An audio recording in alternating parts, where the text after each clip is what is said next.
One is a timeless tale of nature, genetics, and commercialism, the other a similar sequel with a militaristic slant. Kind of. Jurassic Park. They remade it.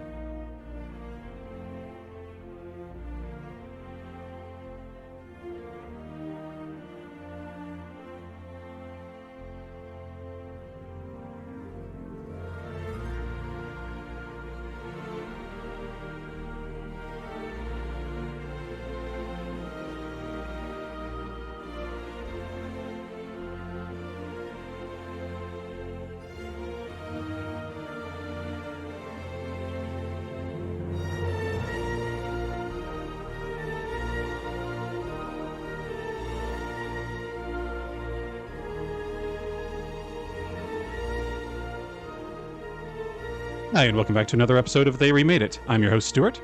And I'm your host, Jacob. And from the top, I would like to apologize if I start to choke on myself. I don't know whether it's illness or a resurgence of allergies, but my throat has been fighting back at me for a couple of days now, so I will do my damnedest for y'all. That feels like it's the newest version of the weather update is why It's is been Stuart rough. apologizing at the beginning of the podcast? See, I would apologize less if I had less things to apologize for. So, it's neither here nor there. But before we do inevitably find our ways to the weather and what we've been watching, this is a very special episode this time around because we once again have a third guest on the show, and this time it's not Hannah, it's Stephanie. This is our friend Stephanie that we've known for a good while, who is also very much into movies, probably even more than me and Jake, honestly. No, just a different way. Just into them in a different way. Different intensity, I guess I should say. I do everything at a different intensity. Valid. Sure. I mean, I cannot argue that. I think we're all into this hobby, this space in very, very specific and particular ways. Mm-hmm. Like, which I know we've discussed in the past. Like, you, Steph, specifically, are almost the antithesis of me when it comes to rewatching things. Oh, I love rewatching. Because I almost never rewatch anything. There's too much stuff to watch. I gotta get caught up. Unless there's, like, an event tied to it. Like, it's gonna be at the theater for an anniversary showing, or we're doing a podcast on it, or something like that. Yeah, Stu, I was telling Jake before you got on that I tried to sit down and rewatch Jurassic Park and realized I cannot pay attention to it because I have the entire thing memorized and I can basically act it out with the entire cast, down to Arnold talking with the cigarette in his mouth. So it's really hard to actually focus on the movie when you know what's going to happen the entire time. There are no surprises. Nothing new catches my eye. It's all in my brain because I've watched this so many times. Meanwhile, I occupy the kind of healthy middle ground of the two of you, where I'm like, I like this movie, I'll watch it again tonight, why not? Your healthy middle ground is so many times on this podcast you've been like, oh, I kind of watched that because I watched like a bunch of 30-second clips on YouTube. And I've watched each of those 30-second clips maybe 1,000 times by now. So I'd still call that healthy medium by averages alone. I don't think healthy and averages work in this context. Yeah, well, listen, can any of us claim to be truly healthy for what we do? Oh, let's not go there. That's as good a segue as any to discuss perhaps what we've been watching recently. I know for Steph, you might have a bit of a longer list for yourself, but for me and Jake, we tend to just do since the last time we recorded. Oh, geez. Okay. Well, you guys go first, and I'll think about what's relevant, or at least worth talking about. Or you can go first, Jake. Sure. I mean, I can go first. So I do have a lot of things that I ended up watching. I watched like 10 foreign films in the past 2 weeks, I guess. Mr. Fancy over here. Oh yeah, I gotta read while I watch. But it's they kind of run the gamut from like Ingmar Bergman's Scenes from a Marriage from 1974, I want to say, which is very long because it was originally released as a TV miniseries. In a similar vein to It, which maybe I should have said like Roots or something. It is a weird pull for that, but I also watched John Woo's Hard Boiled for the first time, and I saw Limit, which confounded me. That was a Brazilian feature from the 30s. So I was kind of all over the place. And one of these foreign movies that I ended up watching has a lot of relevance and ties to today's podcast that we're doing. I watched Karel Zeman's 1955 feature Journey to the Beginning of Time, which is a Czechoslovakian picture. And it's basically this group of 4 Czech boys visit a museum of history, and they look at things, and then they get on a boat, and all of a sudden they're going down a river that is taking them back in time. And they go through the different eras, Paleolithic and Jurassic and Cenozoic. They go through all these different eras that I'm not smart enough to repeat until they eventually get to a 2001 A Space Odyssey style laser light show that represents the beginning of time. And then they wake up in the museum. Sorry, I'm spoiling a movie from the 50s that isn't even from this country. I know everyone is very mad at me. What's it, a 15-year limit on spoilers? I do a 2-minute limit on spoilers personally, but that's just me. I'll give half a hell.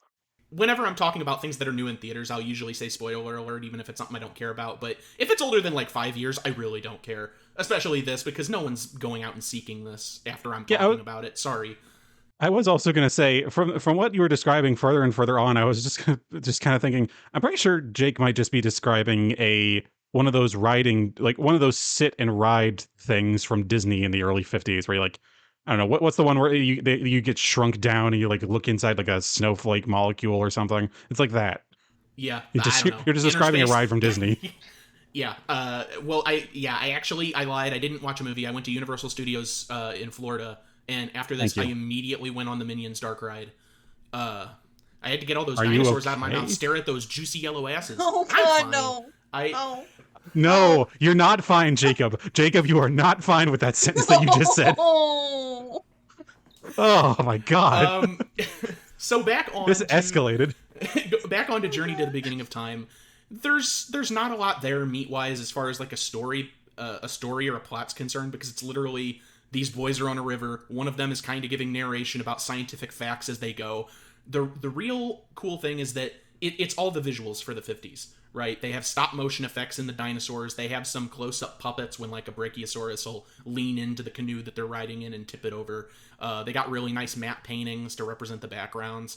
It's kind of just a feast for the eyes. So if you're willing to watch something for an hour and 20 minutes where not a lot actually happens and you're just looking at cool things, you can certainly do a lot worse.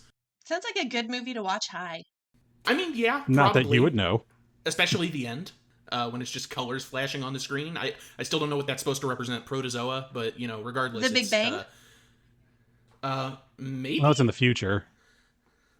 The Big Bang's in the future. What? Well, I thought you said the laser. I thought you said the laser show is at the end, so that means they're going into the future. No, right? no, they were going backwards through time. Oh, I didn't read it as that, but it's also very vague, so I guess you could interpret it as that, because again, they wake up and it's like it was all a dream. So God damn it, I am gonna have to find this Notebook. movie. So was it actually a dream? Criterion had a release of it, and I have a physical copy that I can loan you sometime, but I'm sure it's also online somewhere. See, watching this high does sound fun. Damn. Not that I'd ever done that sort of thing. Well, I genuinely haven't. By the way, like you guys know me. I do. Maybe we'll do it for a future like movie night or something. Who knows? When we run out of ideas. Yeah. Stu's first time on the sauce. Oh, Stu. That's not what I meant, but okay. Why do you do that to yourself? Well, someone's gotta. Besides that, I saw 2 things in theaters. There hasn't been a lot that's come out that I've been interested in, so both of the things I watched were flashback cinema pieces. The first I alluded to a couple weeks ago when we did our test audio, because I think literally the day after is when I went to see it, but I was able to catch the 1999 South Park movie, Bigger, Longer, and Uncut, in theaters. And again, I know people have mixed feelings on South Park, especially nowadays with their politics and whatever. I still hold up that the beginning of that series and that movie, that I think they hold up. I think they're of quality. It's a lot of fun looking back on that movie, because with the cutout animation, it's sort of intentionally crappy, and they know that it's that way. And so when you watch the movie on like a small screen, a lot of these like early CGI things when they're in hell and some of the set pieces, it's like, okay, this looks kind of shitty, but I know what I was getting into. When you see it on the big screen, some of it's kind of like, damn, that actually looks decent. And I think it's because it's South Park that's doing it. If this was in any other movie, I'd be like, that's shitty CGI, but because it's in this thing that I know always looks intentionally crappy, it makes it look that much better by comparison.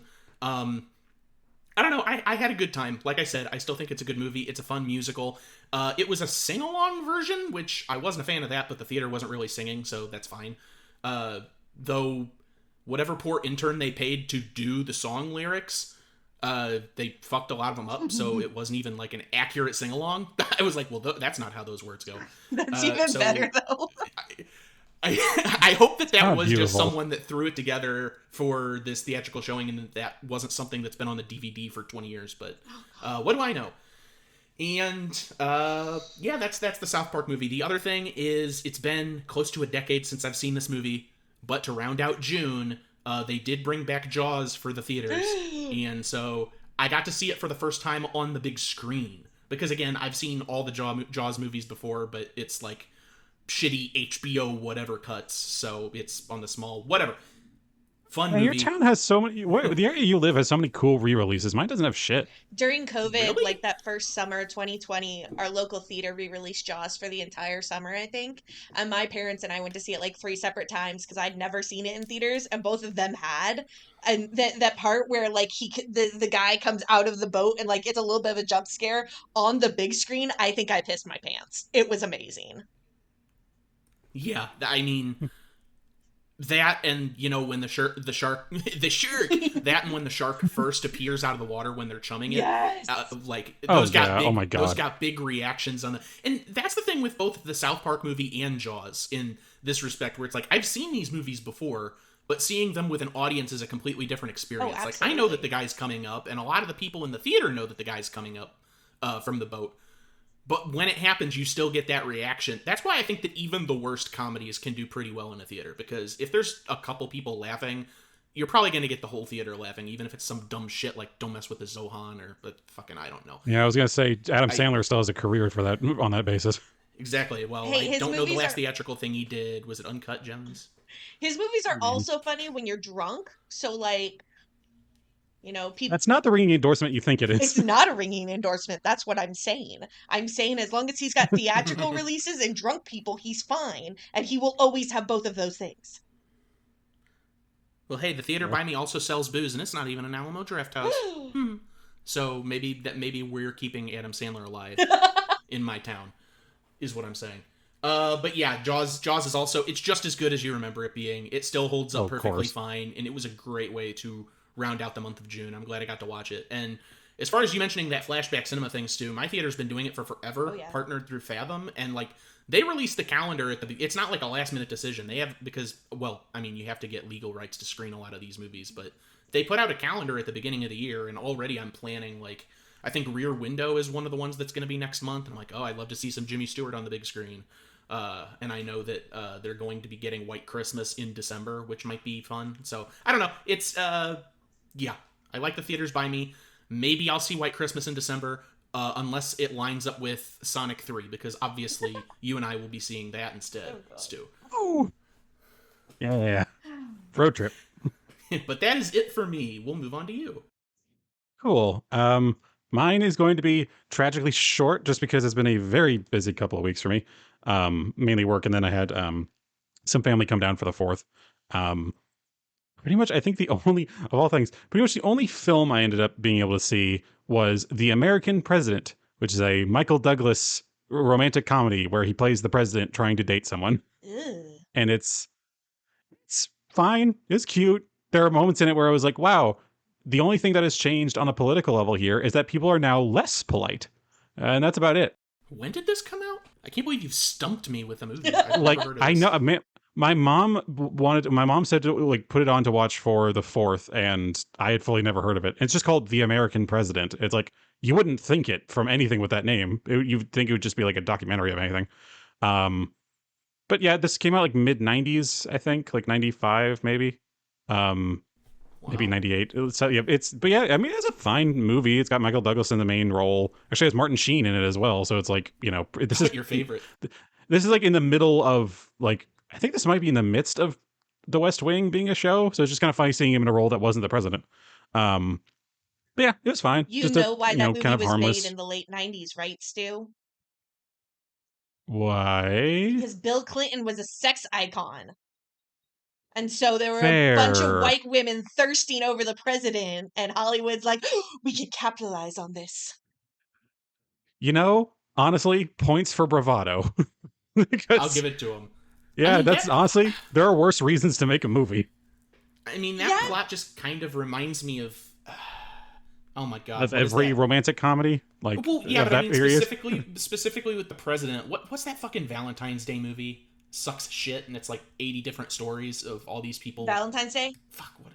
No, I mean, it's similar to that, yeah, but, oh, well, fuck. If I can't remember, then it's not important. Alan Rickman's in it? Doesn't matter. There's a British prime minister that's lusting after one of his... That's not Valentine's. That's right, a Christmas. yeah. That's a Christmas one. You're right. Christmas. The Valentine's one I is called Valentine's it Day. Because it sucks shit, but I hate Love Actually. My family watches it every year at Christmas. I've seen it so many times. Yeah, well, that you describing that just made me think of the Prime Minister subplot. Yeah, it's basically that, except the entire film. And there's some decent comedy in there. It's not. And plus, Michael Douglas is a good actor, so he carries it. But that's pretty much the only film I've watched to my memory. If I watch anything else, that has truly left my mind. Beyond that, honestly, I've been spending my spare time playing games. I have continued to try and beat Legend of Zelda: Tears of the Kingdom because I keep getting sidetracked with it, and my god, that is just a sidetrack bonanza of a game. I am maybe 10% through the story and 90% through literally everything else. So that's going fine. But I've also picked up a couple of games that I've played in the past. The first one, the earlier one, is Go Classic Burnout Revenge, the race car game, which I think I played an amount of time that can be considered a percentage of my life. At least a 10th of a percentage point of my life when I first played it. And this was back in Blockbuster days. I sure as hell wasn't allowed to own it as a game about driving like a maniac.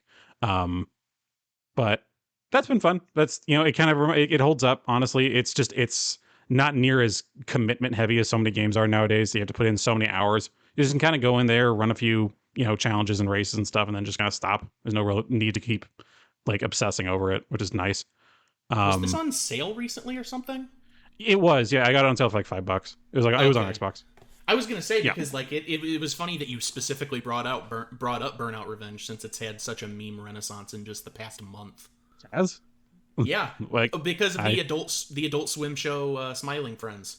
There's an entire episode where a character is trying to get another character to hang out with him, drink diet soda, smoke weed, and play Burnout Revenge for the PS2. Ah, so it's 2004. Yeah. Okay, I fully did not know that. I haven't really cared to watch The Smiling Friends. I've seen a few scenes. It's just not really my bag. But did not know that. It did not get it for the meme. I genuinely just have a very fond memory of it, and I think it's a good game. So I'm sure you didn't get it for the meme, but I was wondering if maybe that put it on sale or something.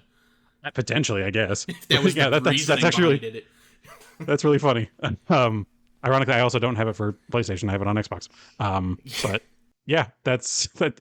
Wow, that fully just threw me for a loop. I'm sorry. Other games I've been playing. I recently picked up on Game Pass with Xbox 2 games. Well, a game and its sequel that I played the hell of a lot. It's called SteamWorld Dig.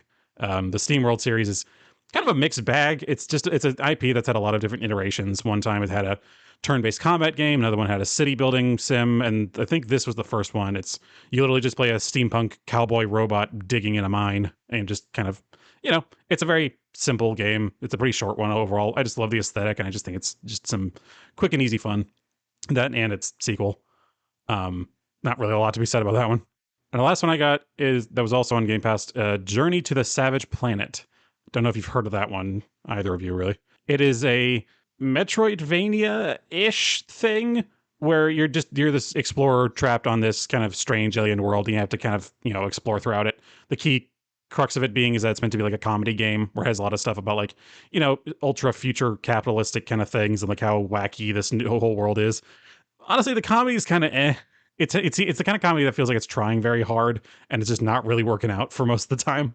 It's the kind of thing where you have a little AI support companion that just has a quip for every last little thing that you do. At a certain point, just becomes a bit annoying. It's the kind of thing that if the folks behind Rick and Morty had a little bit more restraint, then that's the kind of comedy it would be. Fine so far. It's a little janky. It's kind of hard to control at times, but that's about it. Haven't really played that far into it. But yeah, that's basically it. It's mainly games, just because I haven't really had the time or inclination to sit down with any particular films lately. Plus, again, my theaters don't really show anything especially worthwhile, so. That's fine. I've come to expect at this point, you usually have a lot of games that you bring to the table.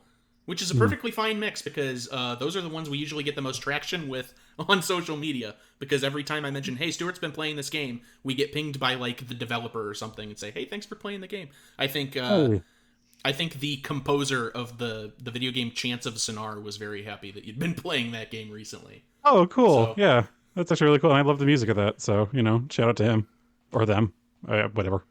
I don't know anything yeah, about I'm them. not sure. So, Yeah, no, that's actually really cool. But yeah, that's kind of the extent of my bag. Steph, got any particularly juicy ones for us? Well, I've also been kind of busy. I'm in a play that opens the third week of August, so I've been doing play practices. And I got Ooh, what tapped play? Fuddy Mears by David Lindsay Aber. It's about a woman with psychogenic amnesia who's kidnapped by her ex-husband, but she doesn't know that because she doesn't remember anything. And so it's a comedy. It's really fucking funny, it sounds actually. very funny. Yeah, no, Yeah, it's and it kind was written by a bear. My God, of I'm sorry, I um had to.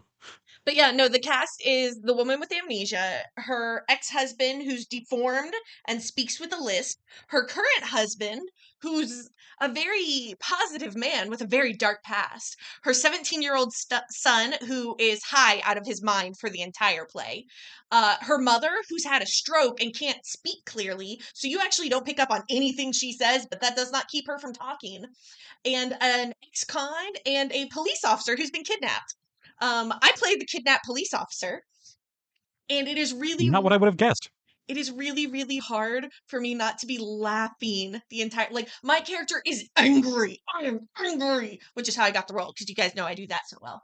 But like Yeah, I cannot keep my composure. Like I have got to figure out a way because these lines are just ridiculous, and I'm just cackling. So that's been fun, but also taking up a lot of my time. And then I got picked for a new playwright festival in the area, so I've had to do a lot of writing. I've mostly been rewatching stuff. I rewatched Hatchet, which I had a friend over and I put Hatchet on and then he distracted me and I couldn't watch Hatchet anymore. So then I put it on another night and I also got distracted, which is ridiculous. Hatchet is a terrible movie and I love it so much. And I love that I can only ever find it on Tubi. So as soon as you finish Hatchet, it's immediately like, here's Hatchet 2. And then as soon as you finish Hatchet 2, it's immediately like, here's Hatchet 3. And then as soon as you finish Hatchet 3, it's like, you want to watch Victor Crowley? And so yeah, technically, according to my watch history, I have watched all four of those movies several times in the last month. I don't think I've caught more than 10 minutes of any of them. They are fantastic, terrible slasher movies. That is very. That's unfortunate. Uh, So much with the somewhat on on brand though. Yeah, I don't think I've seen any Hatchet past the first one. The only thing I know about the series really is I know that Kane Hodder is in it. He was the guy that played Jason Voorhees in like the latter 4 or 5 Friday the 13th movies. dude, Besides that, I don't remember 5. anything about this. the best part about the Hatchet movies is Barry Shen. Barry Shen, I have to imagine, I built this up in my head, so this is what happened. He showed up to his audition for Hatchet, and they said, how many accents can you do? And so he showed them a couple, and they said, cool, we want you to do all of them. He shows up in every single movie with a different accent with no explanation for it. I love it. And the first one, he does the New Orleans draw and everything until like halfway through, and then he drops that for a Mandarin accent. It's like, okay, what? Like, there's so many things that are just thrown in there. This man he does fantastic accents. And he plays a different character every time, but it's still like they do nothing to change his costuming or anything. It is still obviously the same man, just speaking in a different accent. I think in the second one, they're like, that was my twin brother. And by the time you get to Victor Crowley, it's like, what are you guys, quadruplets or something? It's so It sounds dumb. like basically what Knives Out would have done if they were in any way brave with Benoit Don't talk Blanc's about character. that Tumblr Just post, Stuart. more post.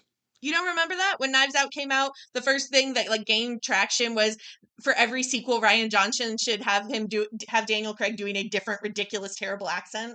Oh, I didn't know that was a post. That's just a thing I had in my brain. Probably from Tumblr 4 years ago. That or lateral thinking. It could be either or. Both are possible. Honestly. But Yeah. I did watch American Psycho for the first time. Ooh, okay, yeah. I need to know your feelings because there's a lot around that movie. my general feeling was, okay, that was a movie. And then afterwards, I was like, there are men who aspire to be Patrick Bateman, who is the most pathetic, Yes. pitiable excuse for a human being alive. And they're like, oh, that's an Yep. alpha male. Every man in this guy's life is like, man, what a fucking dork. Every woman looks at him with pity and a little bit of disgust. And there are guys out there who are like, I want to be him more than anything. It's like, if it wasn't Christian Bale, that movie wouldn't have gone anywhere because Christian Bale is like genetically attractive, like whatever. So people are like, yes. But it's like, if you actually paid attention to 5 seconds of dialogue in this movie, no, take that back. If you watch the last 2 minutes of this movie, how? No! He's pathetic and boring and ugh. He's even worse in the book. Oh dear God, there's a book? It's based off a book, yeah. Of course it is. No, Well, I mean, I'm glad I watched it because it's one of those movies everyone should see at some point, but like, dear God. Honestly, I don't know if it is. I think it's gained such a reputation as for the memes more than anything that the memes are more worthwhile than the film. Yeah, but after watching the film, I now get all the memes. There were a lot of them that just passed by that I didn't understand beforehand. Like So Huey like, Lewis in the news. exactly. So like, for your meme history, you have to watch this movie. I guess. Are you gonna go forward and watch American Psycho 2? God, That one's got Mila Kunis. I know. Tubi keeps trying to make me watch it, and I'm like, oh, there's no way this is better. There's no way. And I don't know. If it pops up as like leaving soon, I may subject myself to it, but like, I like Mila Kunis. I do. But she's not that great of an actress. And I'm just like, Yeah. That's fine. she's fine. She's fine. That's it. And so it's like, It's like I have no. Yeah. I'm gonna. Yeah. I don't know. I mean, I've made comments in the past on American Psycho and the adoration for that character because again, like in the 1970s, we've had a same sort of fallout crowd from the Travis Bickle character in Taxi Driver that Robert De Niro plays, where it's like ostensibly this character is a loser that doesn't have his shit together, but because he is like against the man and has violent fantasies about being a hero to this young girl and whatever, like it's. See also I don't Fight know. Club. ugh. Yeah. Do not Fight even get Club, me yeah. started on Fight Club. I lived with a man who wanted to be Brad Pitt in Fight Club. That was his main life goal. Not even the character. He wanted to be Brad Pitt in Fight Club. And so I have nothing. I can't. Fight Club is not a bad movie. Somehow- I actually enjoy Fight Club. I can't. It's been tainted. It's gross. I want nothing to do with it. I didn't think it could get more pathetic than wanting to be Tyler Durden, but to not be Tyler Durden, but to specifically be Brad Pitt pretending to be Tyler Durden. Right? Like, what? Like, I just. God. The man had many head injuries, so I'm just like not pushing it. But like, dear God, no. That's a very polite way of putting it, honestly. He had many head injuries. What Are we else? talking about the character in the movie? Or are we talking about Chuck Palahniuk? Ayo! Hey. No. What else did I watch? Oh, we talked about it during the Stu. I did finish My Bloody Valentine, and Okay. I want to send Jensen Ackles baked goods for being subjected to that. Like, dear God, that was so bad. It was painful. And like, Rough, yeah. I understand Jensen Ackles is a soap opera actor. That's what he is. You cannot tell me that Supernatural is not a soap opera. Okay? But it was just so stilted and terrible. And he was doing his best, but dear God, I could write that script better, which actually isn't that hard. I'm a good writer, and that script is garbage. A monkey with a typewriter could write that script better. There we go. We'll keep that The one. worst of times. So AI then? Hey, I do also, yeah, Don't shots insult fired. monkeys Fucking with come on me. typewriters like that. I'm sorry, monkeys. But also, I just like to say how brave it is for you to say that Jensen Ackles is a soap opera actor after all the years of Supernatural. It's like, yeah, that was a soap opera. I am currently rewatching it because I'm a masochist, and it is absolutely a soap opera. The only thing I've seen him do semi-seriously, which granted, it's not like I'm sitting here like, what is Jensen Ackles in? I should watch something. He was in The Boys last season, and he did pretty well in that, but that also borders on soap opera, so like, I don't know. See, here's the thing. I've never fully watched Supernatural, so I actually didn't know what you were talking about when you mentioned soap opera. I was like, what was he on fucking Falcon Crest? What are you Days of talking Our about? Lives, actually. Oh, but okay, there you go. That is one. in fact another soap opera that exists. Yeah. You could say we could just name it. Today's episode's on Jurassic Park, by the way. We could just go down the list. Okay, yeah, let's transition into the actual movie. Oh yeah, that. Yeah, it's Jurassic Park, baby.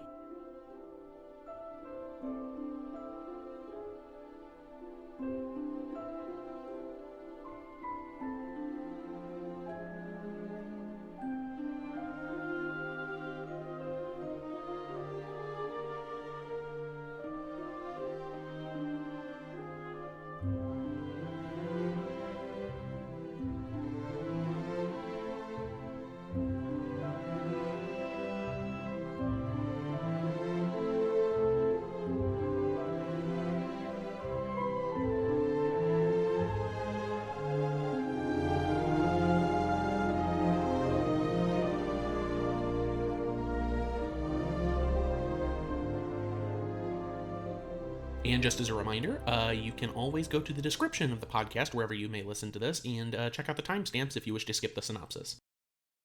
We'll start off with the plot to 1993's Jurassic Park, directed by Steven Spielberg, and of course based on the novel by Michael Crichton.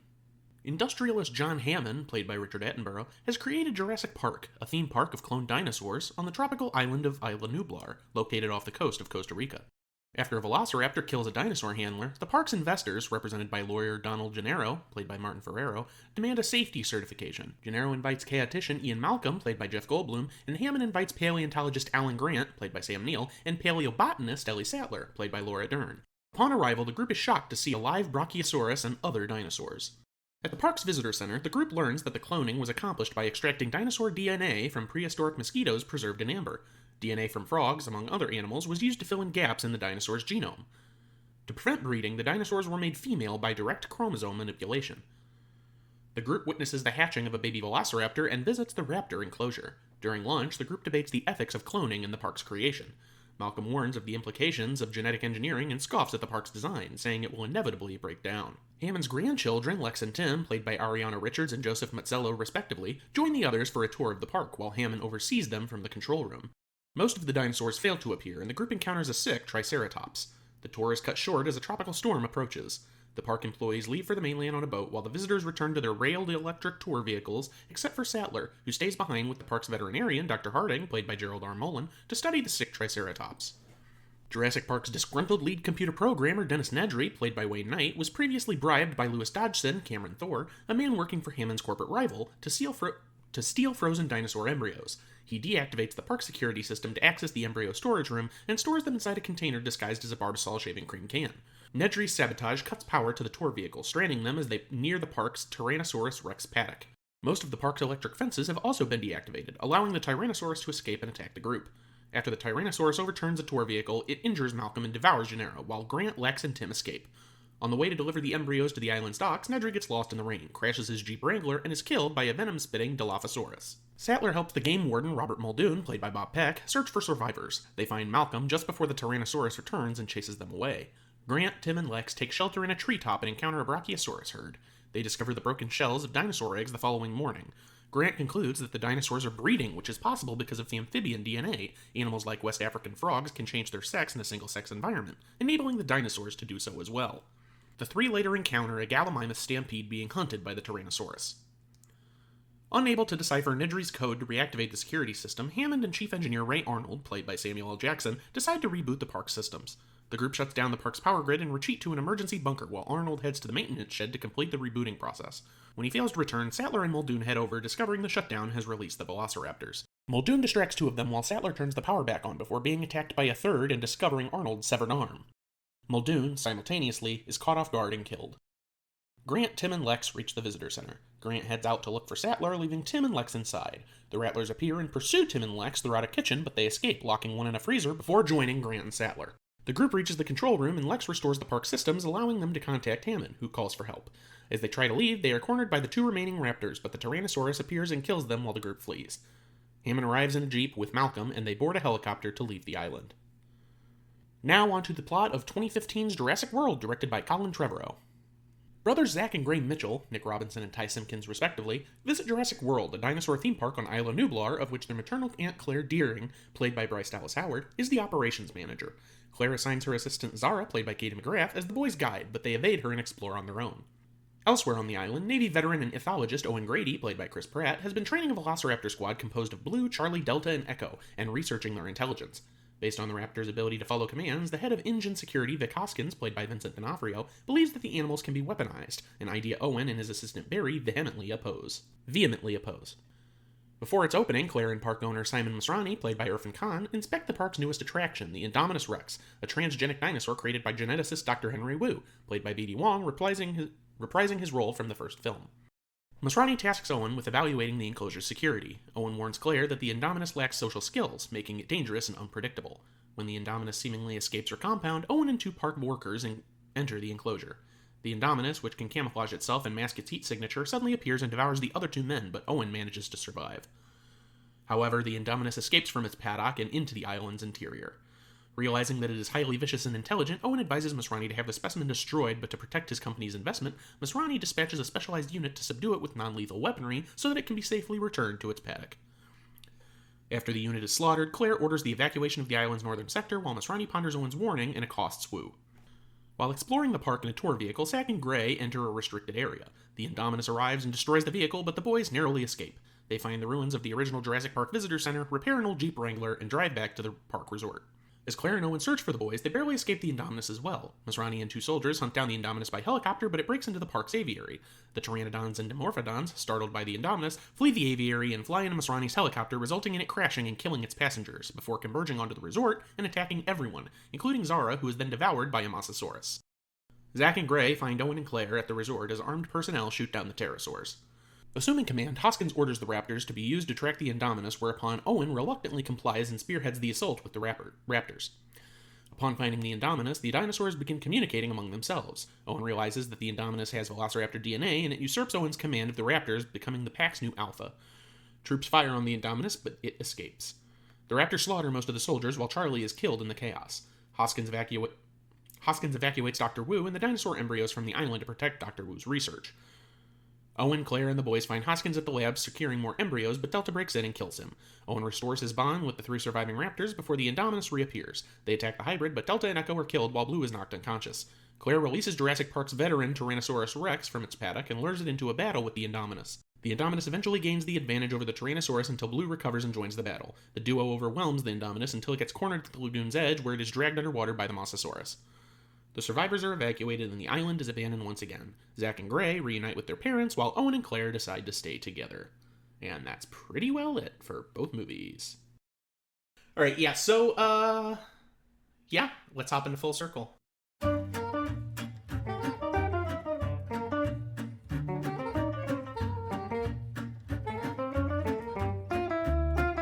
Starting off, we have a number of folks for both Jurassic Park and Jurassic World, and thankfully, pretty much all of them are main players. We don't have any background extras this time to go through. First things first, of course, we have Jeff Goldblum as Ian Malcolm in Jurassic Park. He was also David Levinson in both of the Independence Day movies. Remember that episode? Was that last year or the year before? God, I wish I'd forgotten. And yes, it was last year. Oh, okay. I was like, that first one's still fun. This one's fun, yeah, but it gets tainted by the second.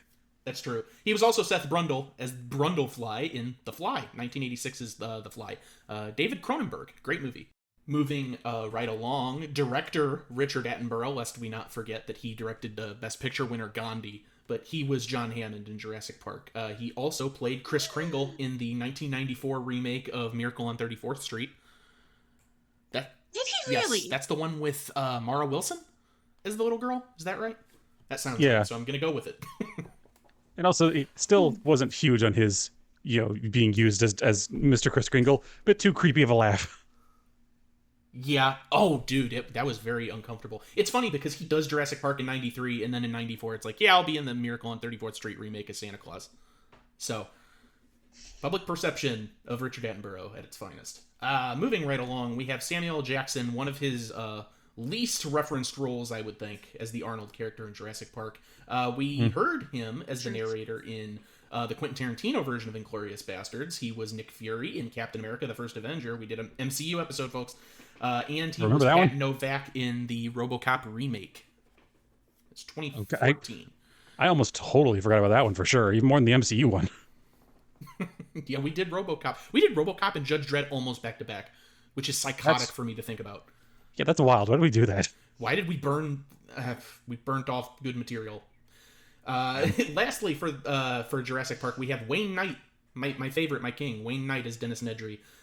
He was also Stan in 1996's Space Jam, Michael Jordan's lackey in that movie, and he was also Zach Malazzi in 2001's Rat Race.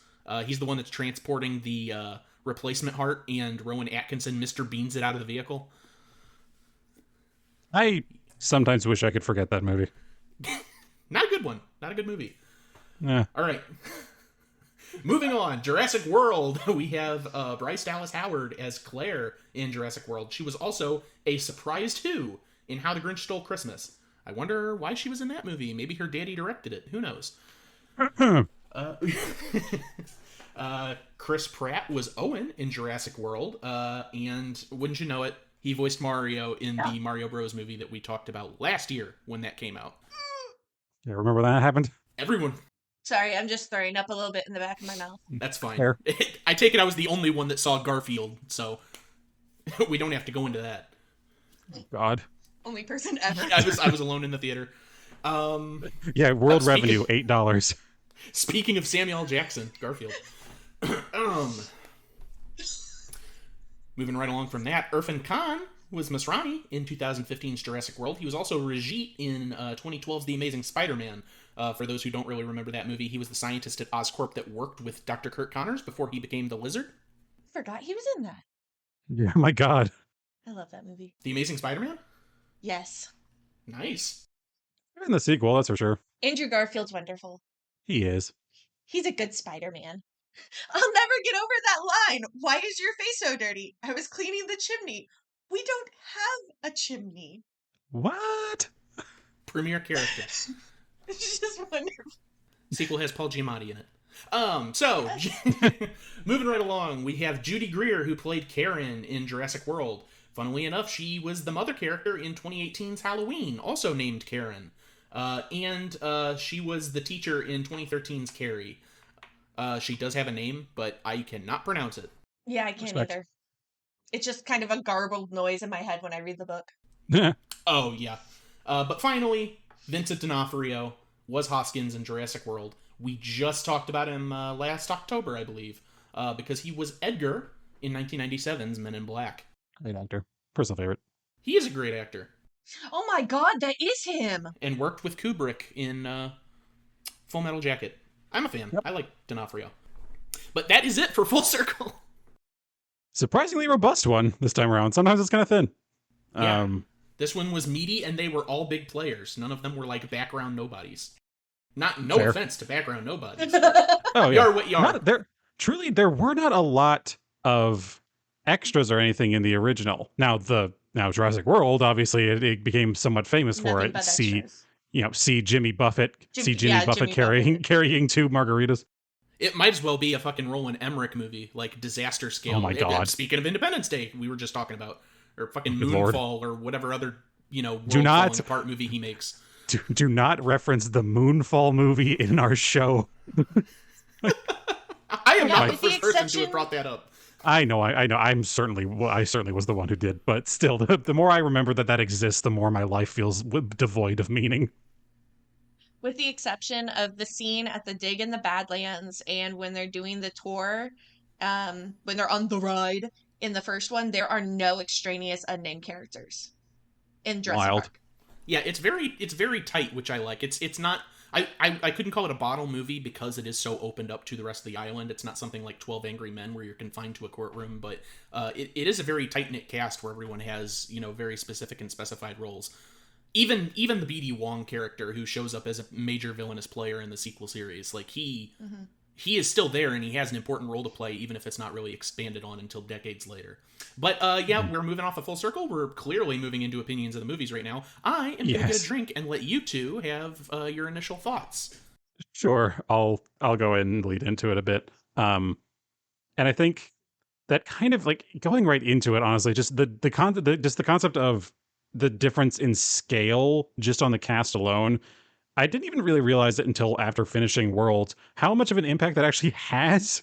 Because my God, these kind of like, am I the only one? Like, I'm sure I'm not the only one. Do these kind of feel like two different genres of film? Like the first one Oh, feels like a all absolutely. I was going to borderline. touch on that. Yeah, because the first one feels borderline like a survival horror, and the second one feels definitely more clearly towards an action film. Not necessarily a problem. It's just it is so distinct once you start looking at it. Yeah, I mean, I've always thought of the first one to be more of a thriller adventure sort of movie. Adventure in the sense Mhm. that it's a Spielberg movie, and all of his are adventure in one way or another, but also very thriller with the heightened elements that come with the third act of the film. And then, I mean, like I said, Jurassic World, I'd compare to a Roland Emmerich movie. It's like a disaster flick. So Yeah, And that's there's a honestly good. very specific reason for that. And I'm sure you guys are aware. Um, the preponderance of sequel series, remakes, all that in the early 2010 was not, we love these stories, we want to make more of them. It was money, money, money, money. The reason Oh The Force yeah, Awakens happened, the reason Jurassic World happens, it's not about the original story anymore. It's about how can we milk moviegoers. yeah, and that's kind of early on in this show. That and it very quickly got dropped just because like it very quickly kind of became a pretty consistent answer. Um, Pretty early on in the show, one of the kind of core principles I wanted to bring up was that we also wanted to take time to analyze why a remake gets made, or in this case, an overdue sequel, which again we consider that to be a remake because that's essentially what it is.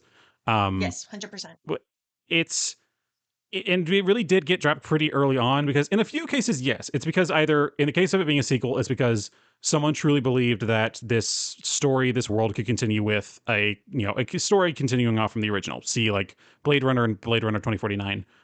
Hmm. Um, because yeah, that actually goes off its own path and is able to kind of take advantage of the world it's made and that sort of thing. And then other times it's hey, let's see if we can bring this into a modern light. See, I mean, truly, I mean, God, how many of the films have we watched that have specifically just been X concept but in the modern day? Um, And but now they have cell phones. exactly, yeah. And the problem is that for quite a few of them, there's no real artistic merit behind any of the remakes or anything. It really is just cash, especially for the bigger name ones. Smaller things like no one was truly clamoring for a new remake of True Grit. I truly think someone was just like, hey, what if we just did this and it wasn't just a boring ass John Wayne vehicle, and actually had some stakes in it. It felt like, The smaller ones feel more honest because no yeah, one is clamoring. Like you said, no one's clamoring for it. So the people who make it because they kind of just want to make this movie. And well, so it's a those are little less, you know. yeah, those are far and away the more interesting conversations as mhm. well, because it's like, yeah, if we're talking like fucking whatever Lord of the Rings or Jurassic Park or whatever, the Mhm. conversation very quickly devolves or heads in a certain direction, regardless of whether the director actually wanted to be involved with it or whatever. Which I am fully of the, not to get into a whole Lord of the Rings thing, but I'm fully of the opinion that Peter Jackson doesn't actually like making those movies. It's this James Cameron thing. He just wants to fund his fucking Beatles projects the same way James Cameron's Absolutely. making Avatar so he can dive into the ocean. But 100%. You know what? the Truly power to them. Like, have a hobby. Have a hobby that pays for your actual enjoyment. I really do want to watch 5 hours of the Beatles backstage talking about fucking sandwich toppings. So yeah, please give God. that to me. But the smaller ones are always more interesting conversations because it's like Death Takes a Holiday. Why did they remake that 70 years later with Brad Pitt and Anthony Hopkins? I have no idea. I have no idea who thought that was a good idea. What It's the Fucking like if hell I did ever make? get rich and I am able to finally fund my remake of World War Z, people are going to be like, where the fuck did this come from? And it's literally just going to be me and you guys out there like, Steph finally did it. Damn. Yeah, he did the yeah, thing that you fair. wanted to do, or you'll just get the rights and Bogart them like the guy that did the Easy Rider sequel, where Oh it's my Oh just some God, God, I just wish. some lawyer from Wyoming that wanted to fucking ride bikes. Stephanie, truly, like, I don't know if you've seen any hide or hair of the fact that Easy Rider has a sequel. I don't No, know I have whether or not. not the best way I've been able to describe it. It's like a bad porno without the actual porn. Horrifying. No thanks. It's filmed Yeah, At least a bad terribly. porno has porn. yeah, Yeah. it's absurd. And comparing that to the original, which is just like this kind of introspective, almost meditative kind of thing, and a sequel, you know what?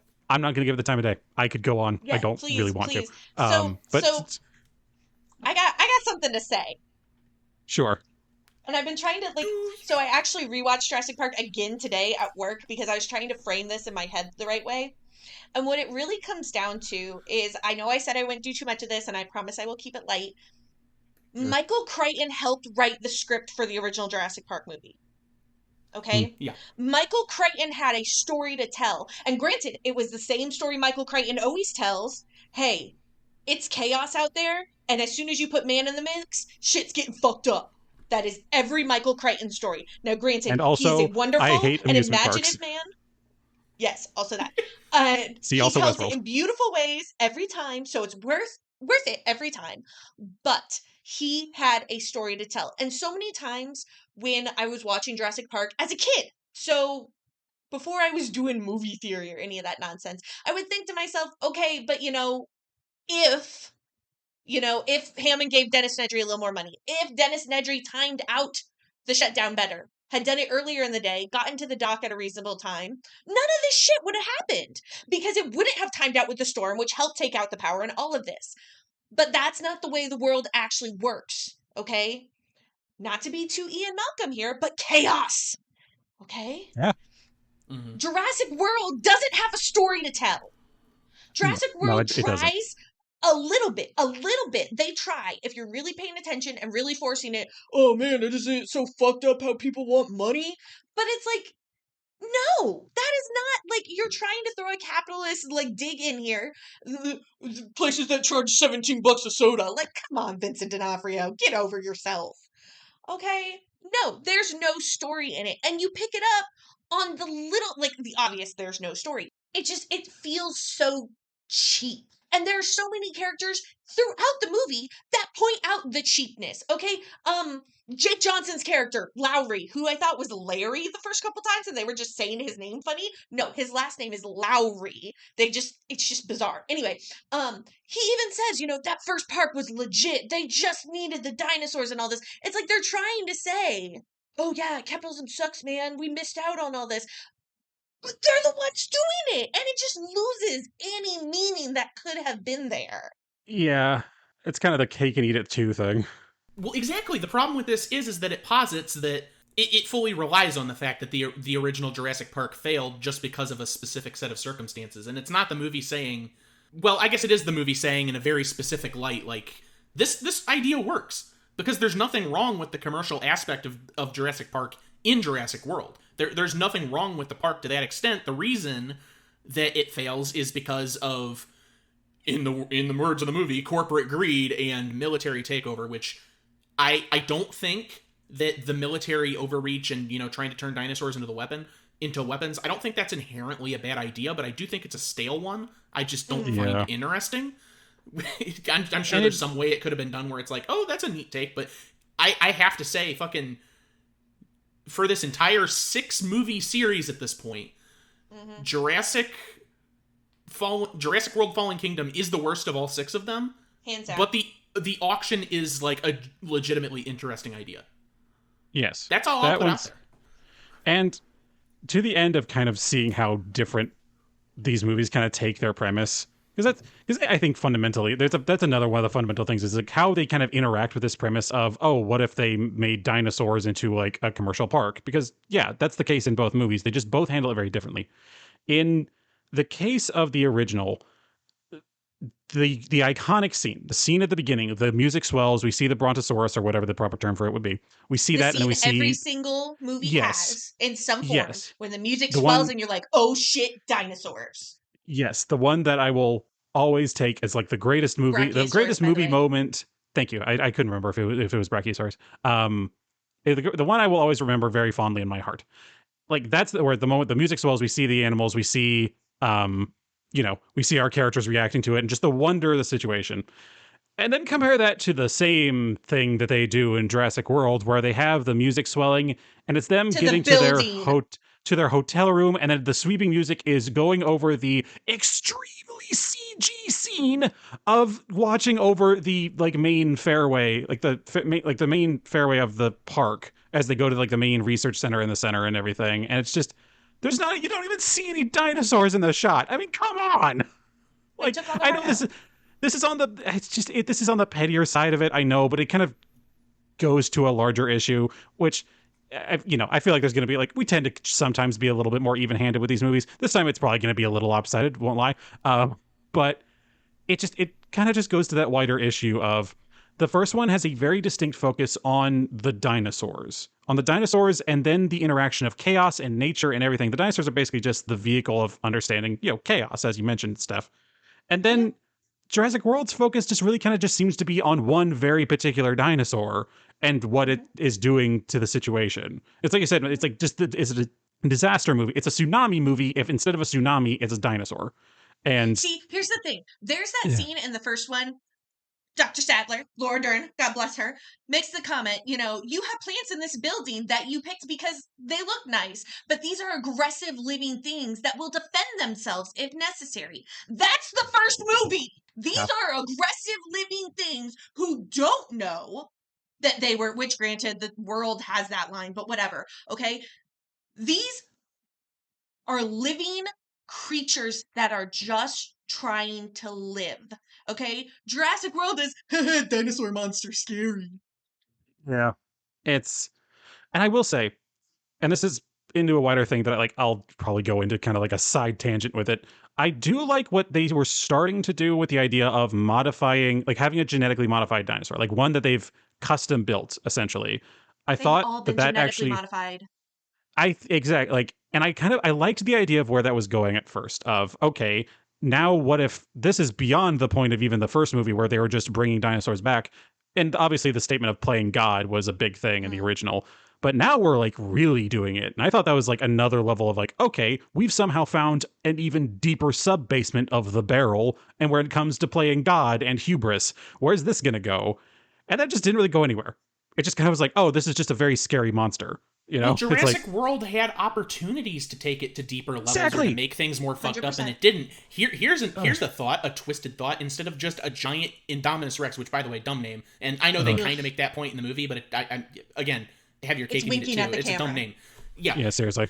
Here's a fucked up idea, though. Have a section of the park that's like Build-A-Bear, but it's make your own dinosaurs, and so there's kids like making genetic fucked up creatures for themselves. How about that? And see, This is Jurassic D'Onofrio's World. character touches on that. He's like, imagine that, but smaller, and it could be a weapon. It's like, no, dude, you're totally fucking missing the point. If this is about capitalism, why indulge the military-industrial complex when you can sell brachiosaurs the size of kittens and every child in the world would want one? You would make so much more money. Again, I wish Fallen Kingdom was written better. That auction stuff could Exactly. Like that's the problem. There's so much, because even there's that moment in World where we see the field of slaughtered other dinosaurs where it says, "Oh, she's hunting them for sport." It needs to be said, animals don't do that very much. There's rare cases, Cats but it's do. like that's fair. But like I feel like that could have gone somewhere. Like that could have been like, oh, this is a creature with actual malice, like something that actually could actually have some, I don't know, depth of character, for lack of a better term. Because like I know that's because there are so many. For God's sake, the dinosaurs in the original have personality. Like the T-Rex alone, I think, has the most personality. Has more personality than some of the human characters. Meanwhile, Indominus is just kind of there and just kind of just seems to be doing exactly what the movie needs for there to be a conflict in a particular scene. It's like it's either hyper intelligent and able to communicate with raptors, or it's getting sideswiped by a single raptor and the other T-Rex. So the best thing that Jurassic World did, read dinosaurs, was put Roberta back and give her the end scene. Have that movie obviously not end with that awkward, we should stick together for survival bullcrap between Chris Pratt and Bryce Dallas Howard. Have the end scene be Roberta on the helipad saying, "Fuck y'all, this is my island." You all know what you're here for. I like, honestly, there are very few scenes in that movie that I have not grown to hate the more times I watch it, but that one is just gold. That was the only way to end that movie effectively. And I just need to have a little side note. I need to have a little side note just to draw to the attention of whoever designed, was the person who did the sound design behind the T-Rex roar. I hope they get everything they ever want for the rest of time, because that is some of the most iconic sound design ever of all time. It's so good. All of it in the first one, like, that's today when I was watching, I was like focusing back in on the vocalizations because in Jurassic Park 3 that comes back in a big way with the velociraptors, but all of the creatures have these like intensely species specific sounds they make, which just really enhances the reality of the dinosaurs. The brachiosaurs make a very specific, deep, resonating sound. Oh, it's so cool. And I know that they hired several paleontologists to work on this movie because when it came out, it was this is everything we know about dinosaurs as accurate as possible. I know that. I love that and I respect them so much for that. But it's one of those things that now, 31 years later, we're sitting here like, damn, that's still so cool. Yeah. It's like, accuracy be damned. It's fun. It's cool, and I mean, for all the people that are behind the scenes and give their research, their research notes and lend credence to the craft, not to, diminish any of their efforts, but Steven Spielberg is the real brain behind a lot of that because most directors don't go the extra mile for the wonder of it.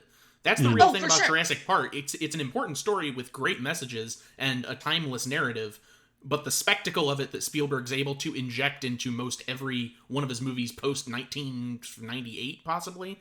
When did AI come out? I think we talked about this on the World's episode. I think it was 98. Yeah.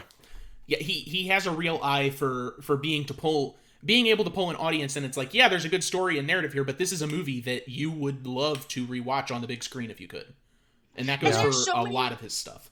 Yes, there are so many scenes in that first movie that like I don't want to say if anyone else directed, but like there's some heart that Spielberg puts in when the raptors start chasing them through the compound, and there's that scene of the raptor bringing its head up, and they do the ACGT across it, like projected across it. There's no logical sense for that. There's not a projector projecting that, but it's so cool, and it really drives at the heart of what's going on here, and it's done just long enough to be like, oh damn, without too long to turn it cheesy. Spielberg's a genius, and I hate that he's a genius, but he is. I think Spielberg is, and I've joked about it in previous ones, especially in the War of the Worlds episode, since also Spielberg. Spielberg understands a very simple but extremely powerful aspect of storytelling and of movies specifically, light. He is able to get an understanding of light in a very specific way. It's not often realistic portrayals of light in many cases. Like, there's many scenes where they're sitting in a room and they're backlit by something, and for some reason there's some amount of steam or something behind them. So yeah, there's no real reason why there should be a smoke effect going on in this scene, but it's able to create this almost, I don't even know how to describe it. It's not quite otherworldly effect, but it's able to create just enough dynamicism in a scene just from light that it's just, everything just has this extra shade of wonder, even when he's doing it in all CG. I mean, we watched it in, in War of the Worlds, where, obviously none of the tripod creatures were actually there. They were all CG, but they still had, this light effects going on around them. Many times they're obscured by debris or dust, and like seeing sunlight cut through all of it. And Jurassic Park might be one of his best examples of it. Because that scene alone of it projecting across, the Velociraptor, one, it helps to establish that, this thing's actually right in front of me. This isn't like some CG thing. This is an actual, at the very least, that's a man costume. In a suit. That's a man in a suit, but it's a very good-looking man in a suit. That could be phrased differently. He sold his soul for those effects. Yeah. Light projects depth, and a lot of people don't get that, especially when you start moving into the CG era, because it's so easy to fuck up on light, because with CG items, you're not using an actual lighting source, you're using a lighting engine, because these are computer things. You're not casting an actual lamp source on a fucking ape in Andy Serkis's new Planet of the Apes venture, So a lot of them fuck it up. I think that... I do want to say, as far as the new Planet of the Apes movies are concerned, they do get lighting good. They do lighting well in regards to, like, fire. Everything else, it does not look good. But hey, an example of really bad lighting is, in Jurassic World, in the final scene where they're like the final fight scene, I should say, like, it's spoiler alert, Indominus Rex gets killed. But the moment where the giant sea monster comes back to be the Deus Ex Machina of the day, which thank you. Which, obviously the T-Rex in the original was obviously also a Deus Ex Machina right at the end, which isn't a problem. But my point being, just seeing the big bastard jump out of the water coming towards it, it felt so flat. It just like it didn't. You generated this on a computer. Nothing is actually happening here. like, okay, like, I can guarantee I can give you a single way that it could have looked a lot cooler. Put it in the rain, make the scene a little darker, have a few more street lamps. That's it. That's all you needed to do. You would have just given depth. You would have given like thunder and stuff going off over the giant water tank that would have created some tension, like some kind of cool effects with that. It would have just obscured the scene just a little so that the CG lines weren't as obvious. You know, see Pacific Rim. You know, Guillermo del Toro set yes. so much of that at night for a reason. And it would have been so much better. But as it was, it just kind of looked like it somehow looked they were on a 1950s soundstage, despite the fact that it was one of the most expensive shots in history at the time, just because of the CG. Have you guys heard the story about Katie McGrath's death in World? I have not. No. No. Oh, So is I that the? don't Yeah. know if that's the nanny character, the British secretary character, Katie McGrath. Mhm. I don't know if this is true or if this is one of those myths that pops up afterwards. But apparently, when she was told how she would die, the pterodactyls would, play with her over the water, and the mosasaurs would come up and chomp them all. She made the comment that since she was in so little of this movie, and she truly did not matter as a character, she wanted that stunt to be real. So there's behind the scenes footage of her attached to basically a high wire harness, yanking her in and out of the water over and over again to mimic the pterodactyl diving in and out. And she insisted that none of that be CG. She wanted to be physically pulled back and forth because this movie is fake. Nothing is happening in this movie. And she Yeah. wanted her portion to be as real as it could be. And I don't know, Honestly, I like her a lot, but I have so much respect for her after that. oh yeah, total. Yeah. I can see that honestly Guys, being the case. those of you that are listening to the show, I don't know if you know just how dire it's gotten with the computer stuff. We have scenes in Madam Web where they're just sitting in a bar and the bar is not real. A Nothing's bar. real. Like that's just the way it is right now. I remember it's funny. All my polls are MCU just because they're the biggest offenders right now, but they're not the only offenders. Okay, but No. Secret Invasion, all those behind the scenes things where it's like, oh yeah, The Office was green screen. That pen wasn't real. Why was the pen not real? Pens Yeah, are pens. and I think I think personally that people started pointing out, hey, we can like see that this isn't real. So they're like, nothing will be real and no one will be able to tell. It's like, no, that's I mean, worse. probably. You do see how that's worse, right? it should also be said that a lot of the companies and groups in outsourced situations that come with CG production very often aren't unionized and actually have a lot of Yes. poor exploitation to deal cheaper. with. Yeah, it's in the end either cheaper or at the very least there's less like quote unquote headache to deal with, at least for studios. I understand so all that. that's It still pisses me off. oh yeah, it's awful. I'm not condoning it. I'm just saying that's probably the biggest reason why. I and I'm do sure there's some think- amount of write-offs. I do think we should talk about something slightly less depressing. So I'm sorry Yay. to put that Can I all talk up. costume design? Oh well, sure. I was going to bring something up too, but we can do two topics. Two Sure. topics. Okay. So it really hit me. Like, I know everyone after World came out was bitching about the whole her running in heels thing, which as a woman who's worn 4-inch heels, it is possible. It makes your calves hurt like shit later, but like, it's possible. I'll have an issue with that. I have an issue with Chris Pratt versus Sam Neill. Because people have done the whole lady thing to death, and Laura Dern will always be more of a feminist than Bryce Dallas Howard. No shade on Bryce Dallas Howard. She worked with what she got. But Sam Neill was a paleontologist. They dug him out of a dig in Montana. Okay? He was wearing clothes that did not cling to his body in some obscure, bizarre way. Okay? Ugh. He was aware of the fact that he was in Central America, which Chris Pratt makes some weird joke about, but he wore appropriate light khaki and linen clothes that had breathing room. That made sense. Meanwhile, Chris Pratt's clothes are plastered to his body in every single way. It's like, man, if you put on weight, you're supposed to buy a size up. I was But gonna apparently he say did it's not know basically that. I was gonna And say it's like Magic Mike Safari. exactly. And it's just like, I get it. People are no longer allowed to wear comfortable clothes in movies. Everyone has to be like. There's even that shot where they're like walking up to the Triceratops, and like you get the shot from like behind him, so you see his spindly little 9-year-old boy legs sticking out of his khaki shorts, and then you compare that to Ty Simpkins and Nick Robinson, who are once again wearing close clothes. Like Ty Simpkins has got a little bit of room, but it's like, dude, this is a child. Why?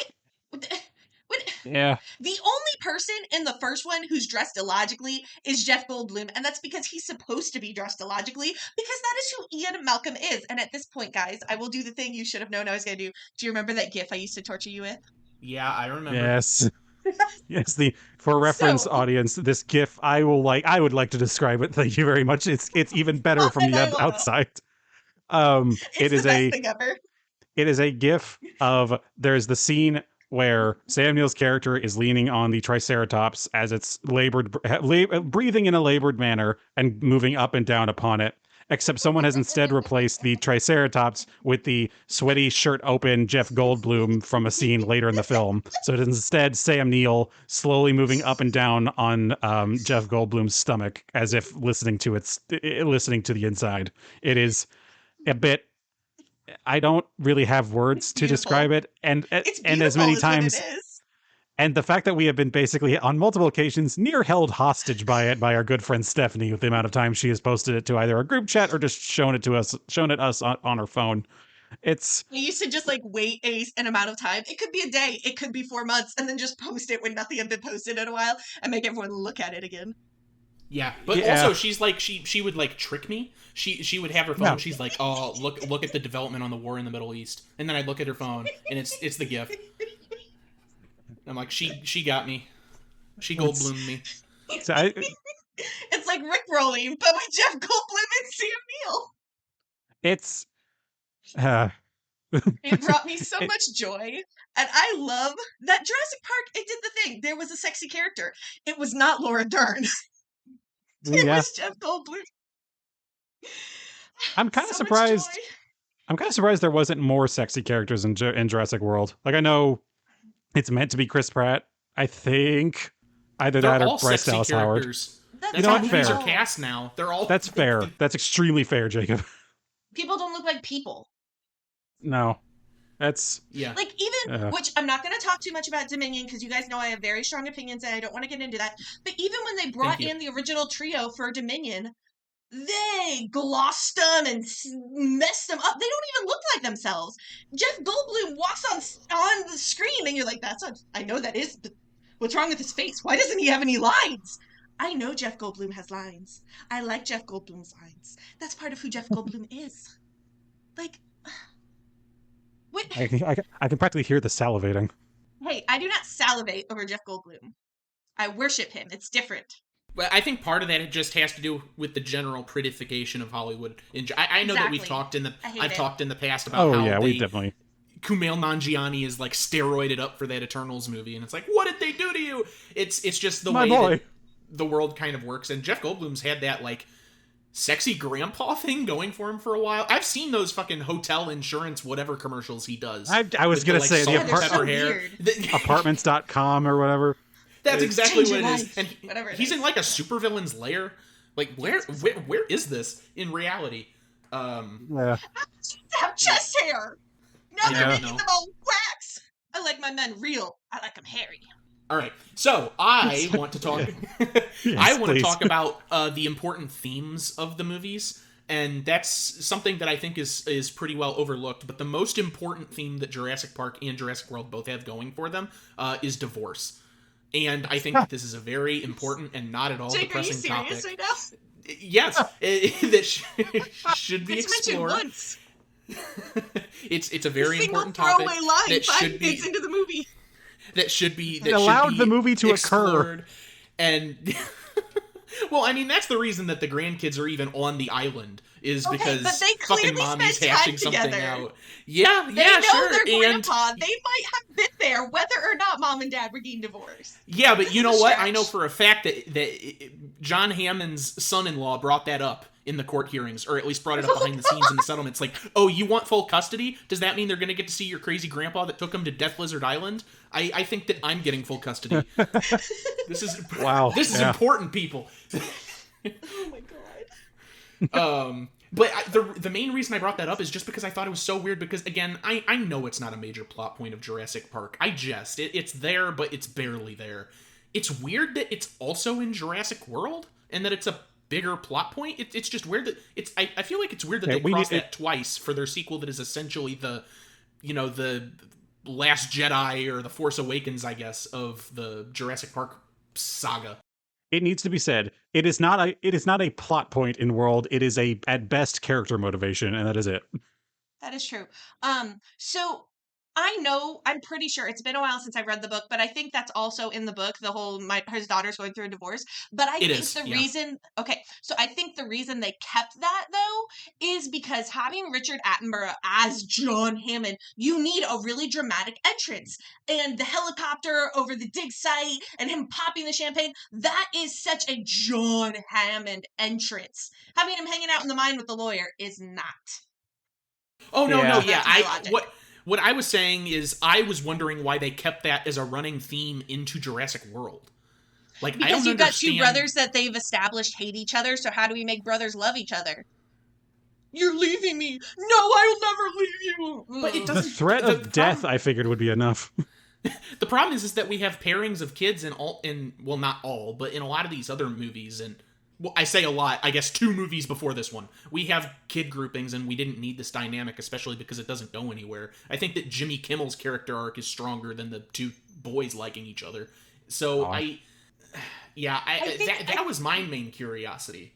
Because it almost feels like... Stu said, it's forced character growth. I mean, probably. It's just weird because when I was watching them back to back, I was noticing all these things where it's like, okay, there's like subtle... In Jurassic World, there's not subtle. There's hints thrown to lines from the original movie. Mr. DNA makes a brief appearance. There's all these cameo things, and it got me thinking in a fucked up way. I was like, is this divorce subplot also a reference? Like, I don't know what Colin Trevorrow's going for here. It's like my fun divorce reference. And Jake, you just gave me this thought. In the first movie, it is Lex and Tim are siblings. There's no doubt in your mind. You can have never be told that they're siblings. But that line when they're climbing over the fence, what do you give me if I win? Respect? Real siblings. They're real siblings. Yeah. Okay. Oh my God, they are such good siblings. 100%. Okay. Nick Robinson and Ty Simpkins, I can't remember the real, one of them's Gray maybe? I don't know. Okay. Yeah, the younger one's Gray. I don't remember Nick Robinson's name. They have, aside from Nick Robinson being a surly teenager, which doesn't make sense at all, except for the fact that apparently Hollywood doesn't know how to write teenage boys unless they're autistic or surly. So, aside from that, there's nothing there. There's nothing to that relationship. There's no jabs. I mean, he does that whole, dad's not paying me to babysit thing. It's like, have you actually, I don't remember who wrote that script, but it's like, do you have siblings? Have you spent time with siblings ever? Because this is garbage. I was half convinced at a certain point that they were step siblings, and I wish they had played it that way. I think it would have made their exactly. I think it would have made their eventual relationship building become a bit more, genuine. Like there's actually something going on. And 2, it makes sense for the fact that 1, they don't look alike at all. Yeah. It just needs to be said. And 2, the surliness of the both of them, it's just kind of not.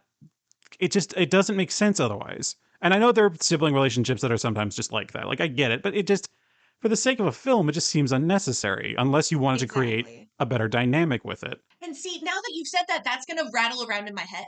Yeah. Doesn't it make more sense? And that's the point of the show. It would have been really fun if instead of a divorce, where right before they see the Indominus for the first time, Ty Simpkins is like, 5 dinosaurs. He's like, there's 4. Can't you count? And he's like, 5. Aren't you supposed to be a genius sort of thing? It's like they're trying to subtly say, oh, older brother resents him because he's so smart. And it's like, it took me 4 or 5 viewings to be, oh, is that what that is? Is that what you're trying to do here? If relationship building takes multiple viewings, it doesn't work. Well, that was the thing I was trying to understand with the smart kid thing, whatever. And I guess this kind of goes back to what I was talking about earlier with me watching that Czech movie, Journey to the Beginning of Time, because it's this group of 4 boys. And they have this one boy that's clearly smarter than the rest of them, at least in ways of history and dinosaurs. But that is to an end in the movie because he's able to point out on their canoe ride through time what different creatures are. They're like, that's an elephant? I don't think that's an elephant. That's a woolly mammoth. Just real basic shit. But at least there's a point to it. This is weird in that it doesn't really serve a purpose unless it's supposed to be for, representation points. Representation points or even just a ham-fisted way to try and spin conflict in them. One of them's an edgy teen. The other one is too smart for his own good. The first thing we see this kid do is he runs inside and he runs to the dino DNA display and he names all the different components of DNA strands. I'm like, okay. Look, and then they leave. if the first movie had been made in present day, I'm sure Tim would have been written as more autistic, because that's the way, if you're a smart little boy, you're More. autistic. That's just the way Hollywood thinks. Hey, leave me to my point. Okay? Sorry.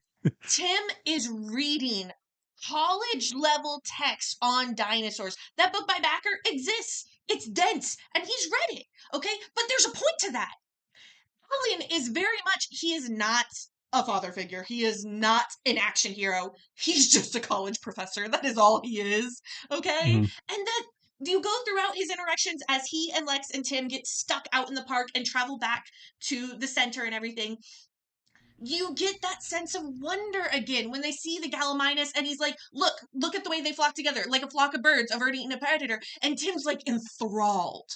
And it puts you back in that position of being a kid and being like, oh my God, that is so cool. I bet you never look at a bird the same way again. It's all of this. Like, there's so much heart and truth in it. And then poor Ty Simpkins, and I've seen him in other things, he's a decent actor. He's just horrible in World. It is so Steph, bad. you know what you made me just realized? There's no, in Jurassic World, I don't think there's an audience stand-in. There's no character that's meant to be the vehicle by which the audience can cling on to a certain experience moments.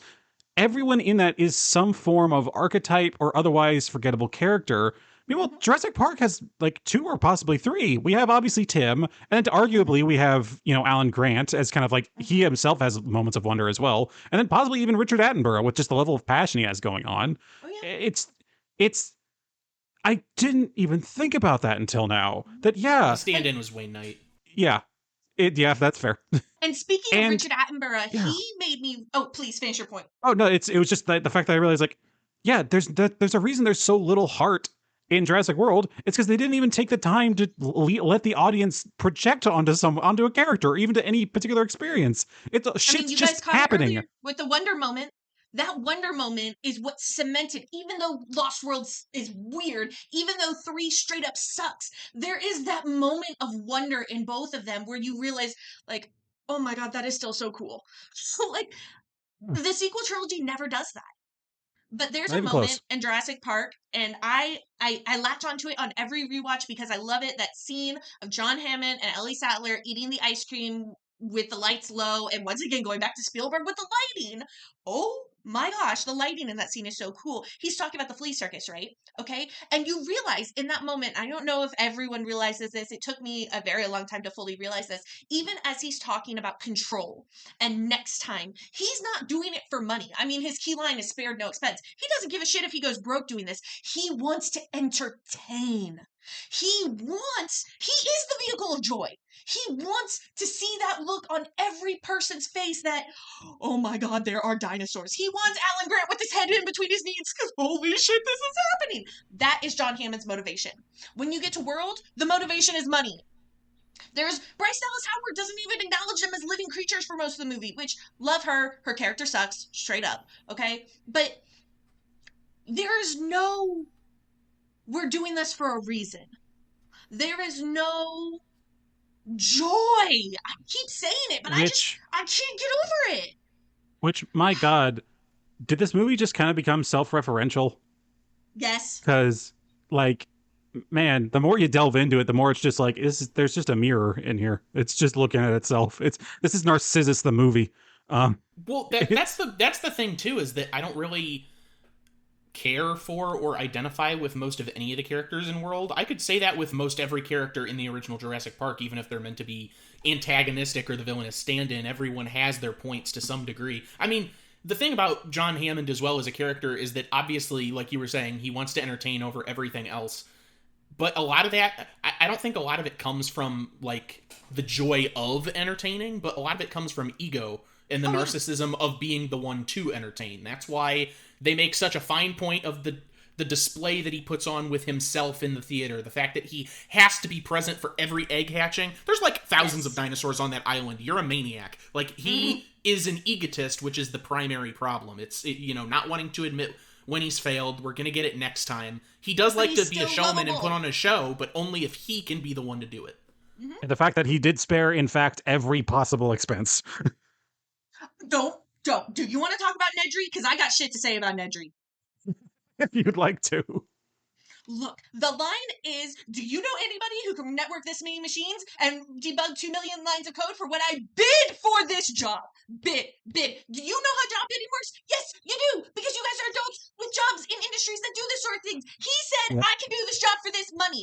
That is what bidding is, okay? He said, if you pay me this money, I will do this job. He is the one who undercut himself. The only person he has to blame is himself, and I will die on this fucking hill, okay? You do not get to bitch about your salary when you proposed it. Yeah, that's my rant. Fair. I don't know. I think if I was in his position, I'd also be like, oh, wait, there's like fucking actual dinosaurs here. Can I get a raise? Like, I think that I would go into it being like, oh, okay, funny animatronic park. I guess we don't get, you know, when we finally get the Wicked-style musical story of Dennis Nedry's beginnings, maybe we'll learn that he actually did see the dinosaurs before he bid. But until then, I believe that he blindly and stupidly went in on what he assumed was a dementia patient's last dream, and then he quickly realized he was out of his depth. And see, that's what I thought it was until I had job bidding explained to me. My uncle's an electrician, and he and I discussed it. And next time I watched Jurassic Park, I was like, wait a second. He said bid. I was 100% like, just give the man a raise. What the fuck? No, he bid this job. That's on him. Also, because when you bid a job, you sign a contract. Okay? And so when the parameters of the contract changed, he could have gotten legal representation and be like, yo, there are actual fucking dinosaurs here. And Gennaro was corrupt as fuck. Gennaro would have absolutely been like, yeah, man, I'll get you more money because you're going to swing a little bit of my way. Okay? But no. Instead, he decided to go corporate espionage. And that's why Dennis Nedry's a moron. Why didn't John Hammond have any of these people sign NDAs, by the way? They did. That's the whole point of The Lost World. You remember? No. Lost World is my least favorite of the original three, so no, I actually that's don't. Hilarious. No, okay, so in The Lost World, there's that whole thing where Jeff Goldblum shows up at Hammond's house because Hammond's called him in, and he's talking to Hammond's son-in-law or grandson or whatever the fuck that guy is, and son, I think it's just his son. Anyway, he's like, you know, you signed an NDA and you're not supposed to tell anybody, so we had to come after you and take everything you had because you disclosed. Yeah, it's a whole thing. Because Ian Malcolm wrote a book. He said what happened, and then... Which I do remember, the book. Yeah, Hammond's company came after him and stripped him naked. Look, the only thing it's... I don't know. Those kids didn't sign NDAs. They were definitely telling all the people at school. I say put those kids in jail. All the other kids. No. Do you want to be the crazy kid at the school talking about dinosaurs? No, I was that kid. I already was. It wasn't fun. People hit you unless you hit them harder. That was not the case in my school. Well, the hitting thing, yes, was true. But I don't know. Did we all crew, let's go. I legit believed that a kid in my school had like a real life Pikachu for a while. For like a good month. Because he told me that he did. We all want to believe. I think Lex and Tim are older than the age group that would work in. Also, before we find ourselves away from this, I have as much of a waffling sidebar as possible. Did anyone else read Dennis Nedry and Ray Arnold as a divorced couple? Because I've read that at one point, and I thought that was kind of funny. That's a Tumblr I read post. it like as an annoyed stepfather. Yeah, also good. I don't know why. I saw their characters. I've watched this movie so many times. Samuel L. Jackson is also in Spear. Like, I need to go through every Michael Crichton adaptation and see who overlaps. I don't think he's in Westworld, but I might be wrong. I've never seen Westworld. Is anyone... Yul Brynner. That's the only person I can name from Westworld. I'm calling a blank. I don't know. What are we talking about again? I read Dennis Nedry as John Hammond's long-lost son. Let's put that out there. Let's get that going. He does call him Dad at some point. Yeah, that's true. Oh my God, we got a theory. A movie theory. Let's get on it. So we'll get Spielberg on the horn. We need this sequel. Or prequel. It'll be explained in the Wicked style Dennis Nedry project. Whatever we're going to call that. Jake, is this going to be your weird, if I get super rich, I'm making this happen project? Sure, it might as well be. I'll have very specific getting rich ideas. Oh, no, not getting rich ideas. I have no idea how I'm going to get rich. Oh, sorry. What to do when rich ideas. Yeah. Oh, man. I feel like I had another exhausted all of my rants. I don't have any strong strong additional points, I don't think. I hit the divorce thing, I hit the flea circus, I hit Nedry as a son. I hit all my stuff. Yeah, and that's kind of the sad fact about both these movies. We sometimes have such good topics to pull at, and there's so many good strings that we can go for in both cases. But I'll be damned if this isn't kind of the worst case scenario where one movie is objectively fantastic, with at best a few little niggling details that can be seen after, I don't know, several dozen run-throughs. Trying to call me out, Stu? I'm calling myself out more than anything. I get too jaded when I watch this movie now. But then, in the other hand, we have one that is so objectively well made. On a very extremely technical level, it is a movie that is put together, and there aren't necessarily any objective problems with the fact that, yes, it is in fact a movie. Everything beyond that, though, yeah, it's just kind of like, it's not even bad in like a really fun way. It's just bad in a boring and it's a bad in a self-referential way, as we brought up. The fact that they keep going on and on about the effect of capitalism and whatever and whatnot. Meanwhile, this movie is itself taking a property that was had a lot of depth and had a lot of different ways that it could be read, and even the particular ways that it needed to be read were extremely profound. And I just took that, filed off all the edges, and just as like disaster/action movie with something that could be called character development. And I'm of the like opinion, also some military industrial complex stuff or something. I don't know. I'm of the opinion that the So first well done. one, Jurassic Park, was so well received, and Jeff Goldblum agreed to do a second one. So they said, "All right, let's adapt the sequel. Let's do it." And of course, that bombed. I don't know if it box office bombed, but in general attitude to people I've talked to who enjoy the series and everything, Lost World was a mess. 3 was only made because someone who loved the book said, "Okay, but you missed out on my favorite scenes." There is no way that that river scene shows up. That movie is an amalgamation. I have heard, I don't know if this is true, I have heard that they were doing script rewrites onto the final day of filming because they didn't have a complete story and you had to hit that 90-minute mark. Okay? And it barely hits it. That movie is a mess. But if you love the books, it's literally just, I love this scene, I love this scene, I love this scene, we're going to throw it together and make a movie. Okay? And then, Fair. because Also, I should 3 say, was because so I did bad, look it up. Also, real quick, I should say, because I did look it up, the Lost World actually did quite well. Budget of 73 million, box office of 618. that doesn't surprise me at all. Jeez. I mean, it's still directed by It was the Spielberg, sequel so to you know, Jurassic there's still Park. yeah. So it didn't Um, bomb at least, but it wasn't necessarily well received though. No. It wasn't well received in our hearts. We all went No. to see it. It wasn't well received in our hearts. Yeah, financially I mean, success, critically That's why I like Jurassic Park 3 more than Lost World, though. Me too. Even though I love 3 3. is I'm a bit of saying a all mess. these critical things, but I do love it. I think 3 has better set pieces, is the thing. For sure. The Lost World, the best things it has going for it are, in my opinion, the best things that the Lost World has going for it are the scene where both T-Rexes attack simultaneously, and the fact that Peter Stormare's even in the cast. But aside from that, I love him. I'm For lukewarm. strange reasons. We don't need to get on that now. You know, you want to know something? I still haven't seen all of Jurassic Park 3. I What? I have You only seen did Barely clips? 9 minutes!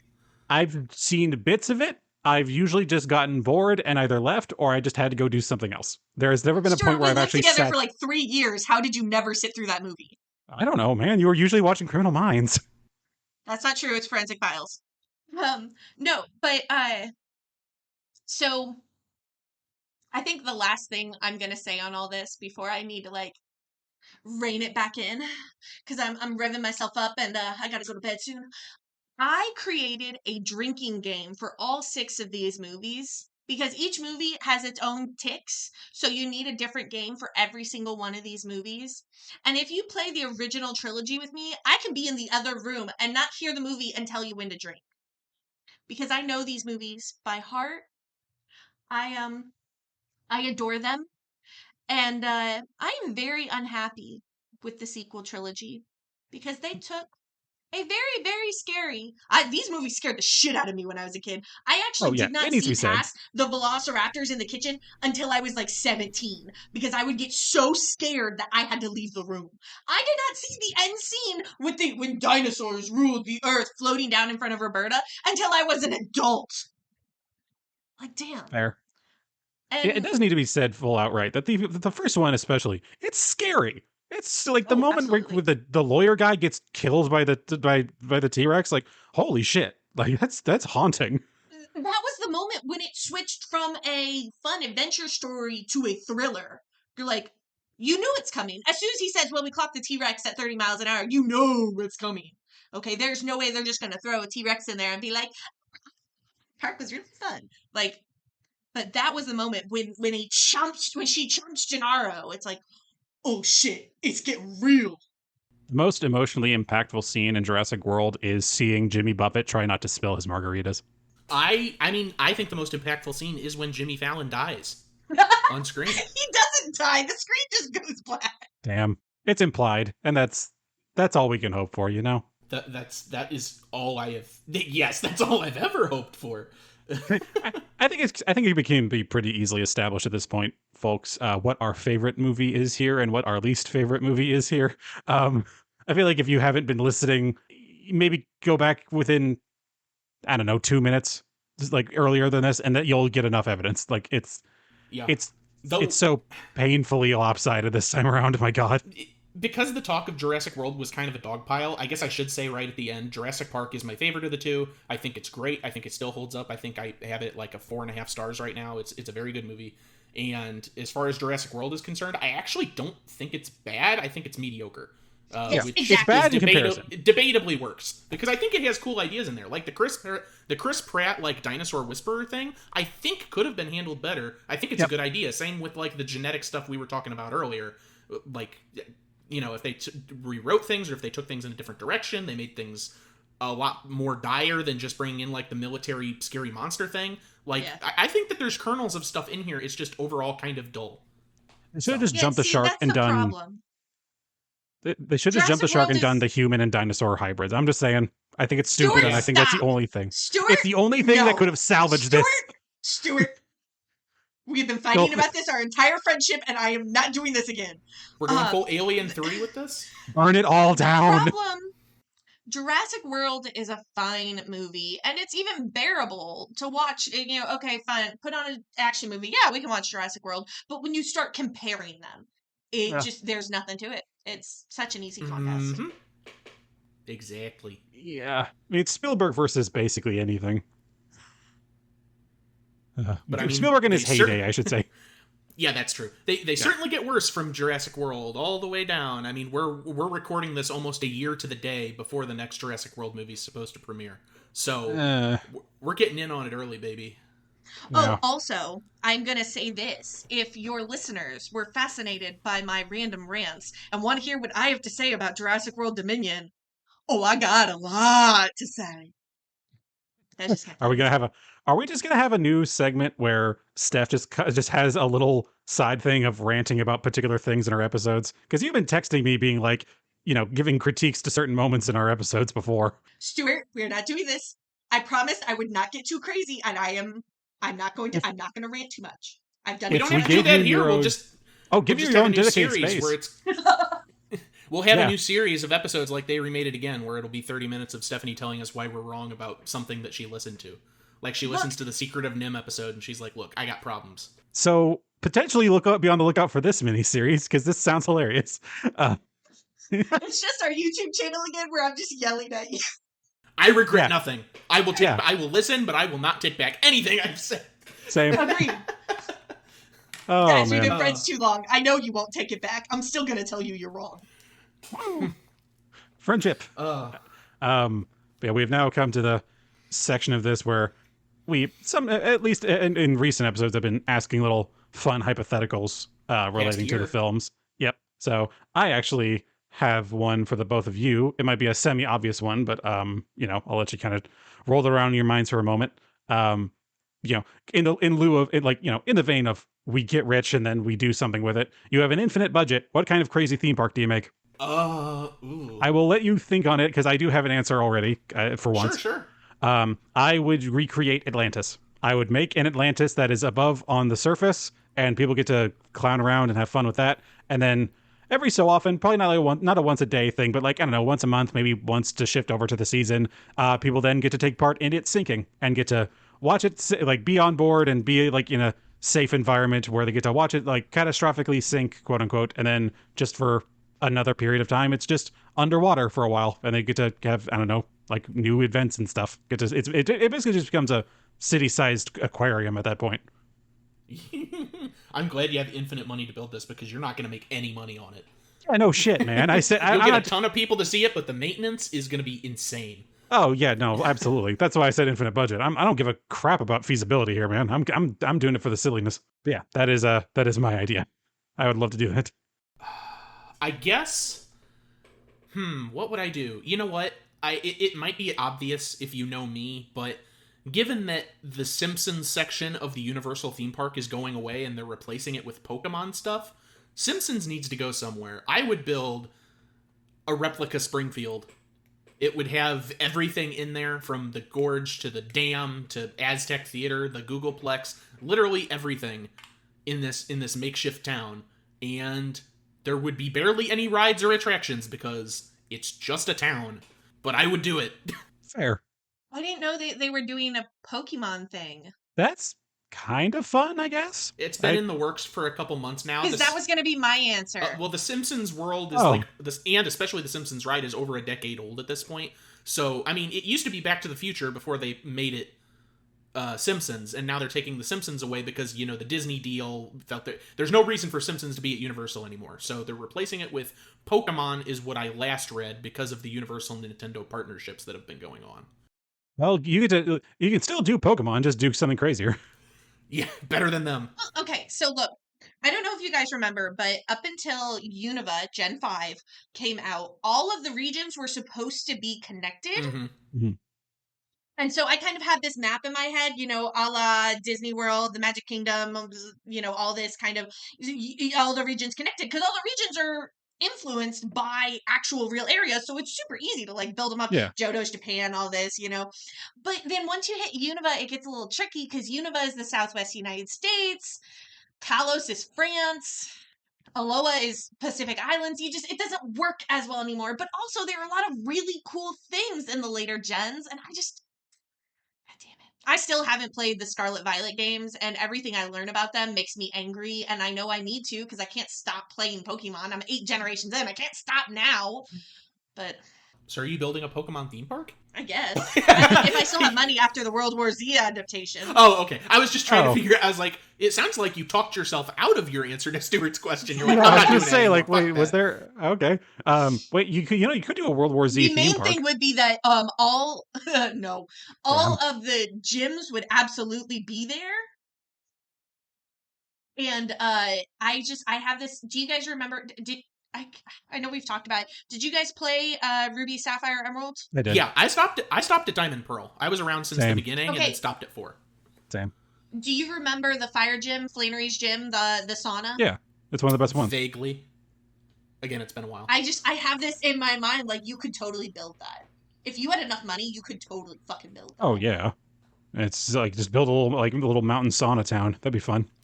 I mean... No, brother. Do you not remember how the gym traps worked? Oh, yeah, okay, sorry. Yeah, that's what you meant. Yeah, no, yeah, I can see that.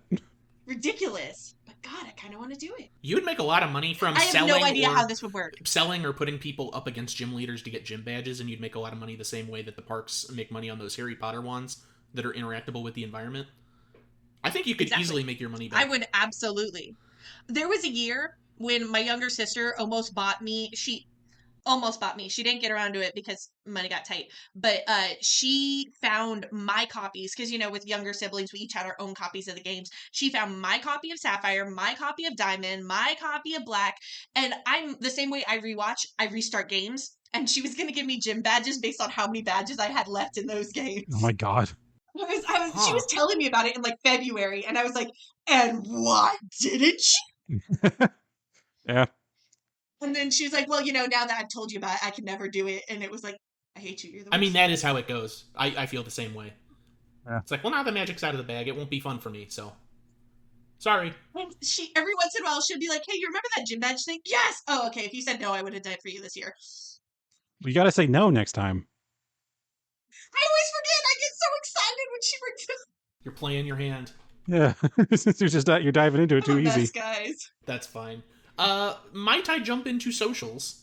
Go right ahead, unless you had another question. Please. I have no hypotheticals for this one, man. My brain's fried. I'm glad you had Fair. something. 'Cause I Fair. didn't come up with anything.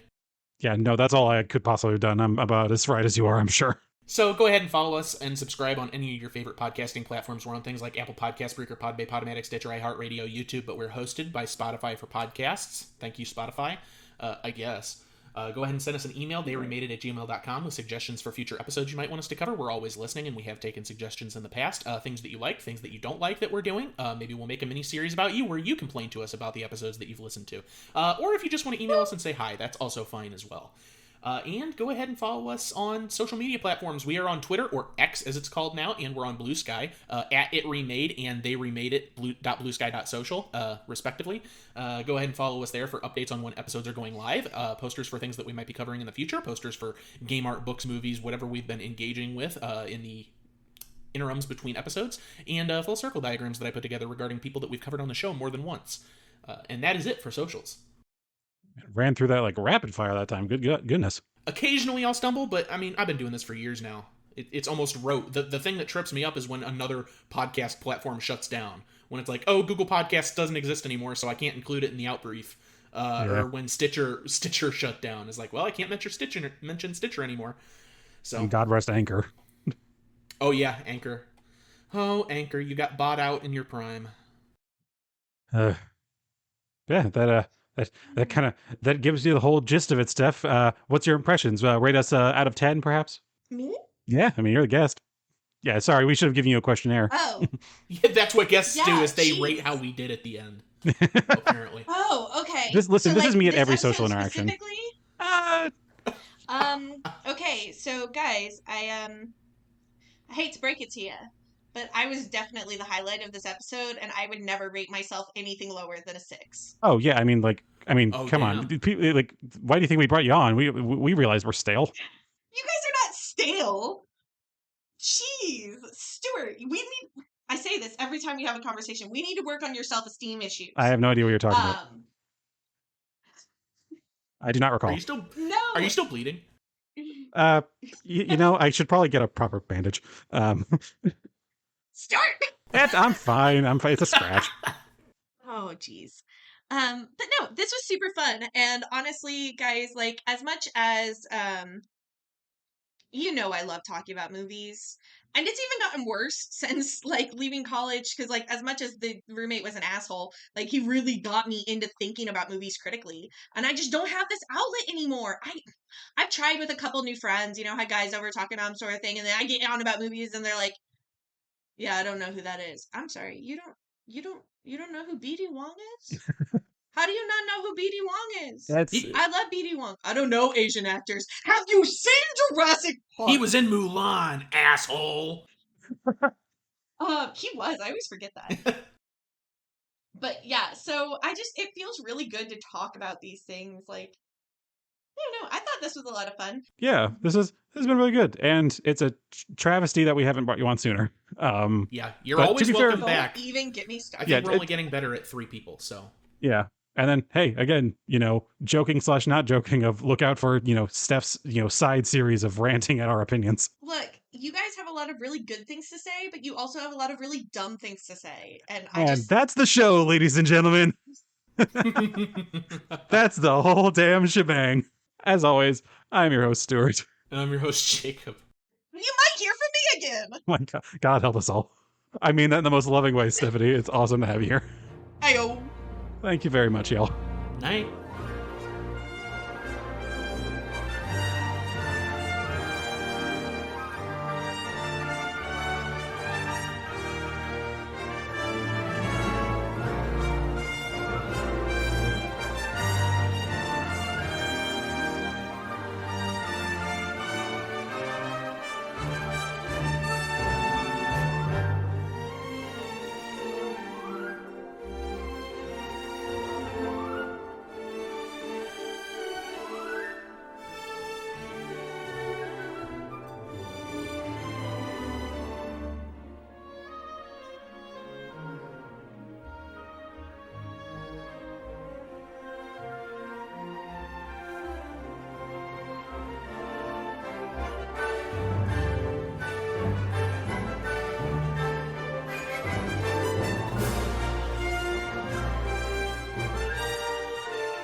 Well, the question is, how can you know anything about an extinct ecosystem?